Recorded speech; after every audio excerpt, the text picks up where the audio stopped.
Breaking news on RT. Businesses are looted and set on fire in Milwaukee, Wisconsin during riots over the fatal police shooting of an armed suspect.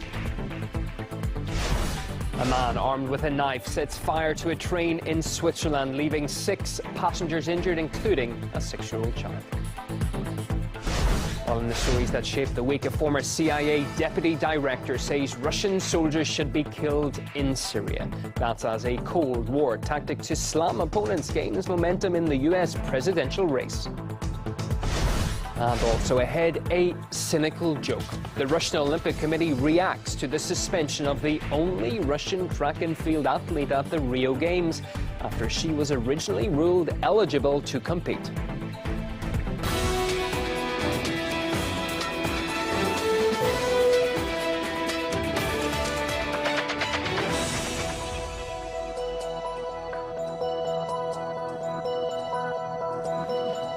With the big stories from the past 7 days and right up to the moment developments as well. Welcome to the Weekly on RT International. I'm Ewan O'Neill. Good to have your company.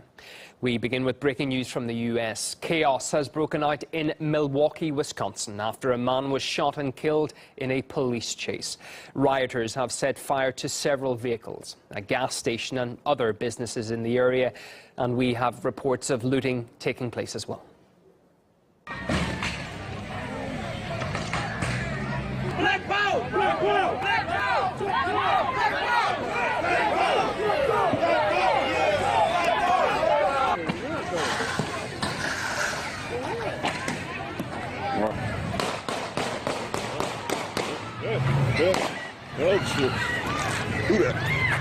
Who's that?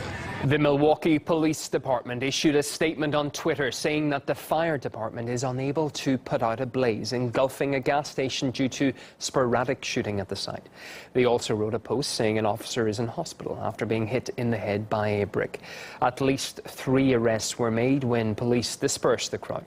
Rioters threw rocks and other debris at officers. Milwaukee's mayor also made a statement a short time ago pleading with the community to go home and stop the violence. This is a situation where we are asking every resident of this community to do everything they can to help us restore order. And that means, again, and this is pointed directly at parents of young people, because you can see from the video there are a lot of young people who are congregating here. If you love your son, if you love your daughter, text them, call them, pull them by the ears, and get them home. Get them home right now before more damage is done. Our U.S. correspondent Caleb Maupin has more on the situation now. The crowd assembled to protest against the police and the killings. It began as kind of a peaceful Black Lives Matter protest, and the situation escalated. And now we're seeing these reports of a gas station burned, police cars have been lit on fire. We're hearing reports of gunshots in the area and numerous arrests. The situation seems to have greatly intensified. Now, it's become very apparent to many people that there is a large amount of tension between the African American community and police departments around the United States. Now, people became aware of this 2 years ago in Ferguson, Missouri, where we saw an extensive period of protests and anti-police violence taking place in a city in response to police killings, and the whole world really became aware of the tension that exists between African Americans and the police departments of the United States. The unrest that's currently taking place in Milwaukee began just a few hours after the police killing took place, and there's a lot of confusion. Not many details are available. We do have a report from the police department saying that the person who was killed did have a gun. People are waiting to see if details come out saying that he shot at police or whatnot, but it's almost as if the community doesn't seem concerned about that. There is so much tension between the African American community and the police departments that unrest is ready to just explode at any moment. Many incidents are being reported. Many people are very angry about what has taken place, and the situation remains tense all throughout the country, not just in Milwaukee.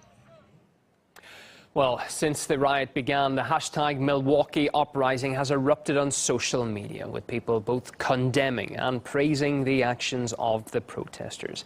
Many, including a Wisconsin state representative, posted online saying that the riot had been a long time coming. and that it could have happened anywhere in America. Others pointed out that white suspects are usually just detained, while African Americans are routinely killed by police. Not everyone, however, is supportive of the uprising, with people criticizing the riot for destroying the community and causing public disorder. Well, we got reaction from analysts who told us that police departments in the US need to be reformed to stop similar incidents happening in the future. This is not an isolated incident. It appears as if the police killings of African Americans are escalating. If they are not escalating, there are better efforts to document and disseminate information about these shootings and killings.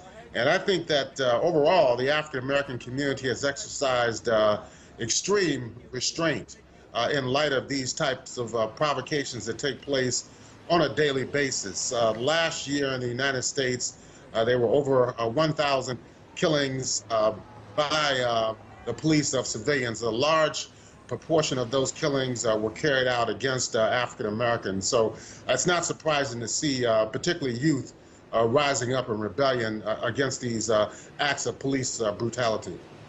This is part of a much bigger issue here in the United States, and that is criminal justice reform, which unfortunately disproportionately impacts African Americans who get caught into the criminal justice system more and then are disproportionately punished within the system.